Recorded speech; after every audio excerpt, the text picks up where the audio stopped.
மனசுதான் காரணம். நம்பி நம்மளை கூட வந்துட்டாங்க, இவளை நம்ம கரெக்டா எப்படி கொண்டு போறோம் தான் யோசிக்குமே தவிர குரங்குத்தனமா இந்த மாநில அங்க போலாமா அங்கிருந்து இங்க போலாமா தாவறதான் தப்பு. உன் மனசை தாவ விட்டுட்டு இனி என்ன வந்து கமெண்ட் போட்டுருக்கல அர்த்தமே இல்லை. அவர் ஃபீல் பண்ணுவா படிச்சுட்டு கமெண்ட் தயவுசெய்து படிக்காதங்க. ஏன்னா எல்லாருக்குமே எனக்கு பிரியாணி பிடிக்கும், அவனுக்கு பிடிக்காம கூட இருக்கலாம், எனக்கு இட்லி பிடிக்கும், அவனுக்கு பிடிக்காம கூட இருக்கலாம். அதெல்லாம் நீ ஒன்னும் கன்சிடர் பண்ணாத அப்படின்னு. ஆனா ஒரு விஷம் முழுதாலும் மற்றவங்களும் அது மாதிரி நினைக்க தோணுமோ அப்படிங்கிற அவ எண்ணத்துல அவர் சொல்றா. அதுக்கு நம்ம முற்றுப்புள்ளி வைக்கவே முடியாது. எல்லாத்துக்கும் பிடிச்ச மாதிரி வாழ்றது ரொம்ப ரொம்ப கஷ்டம். அது கஷ்டம் தான். பட் இப்போ கூட சேர்ந்து வாழல, இவரை பத்தி நான் கம்ப்ளைண்ட் பண்றேன்னா நீ அந்த கமெண்ட்ஸ் எல்லாம் போடுறது நியாயம்.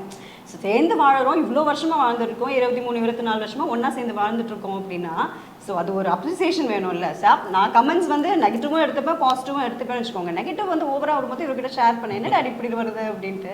அப்போ வந்து சரி விடு, அதெல்லாம் வரதானே செய்யும், நம்மளுக்கு என்ன தெரியாத விஷயமா, இதை விட நிறைய வந்திருக்கு, விட்டு தள்ளு பார்க்காத அப்படின்ட்டு. Milky Mist milkshakes make you go. Milky Mist milkshakes.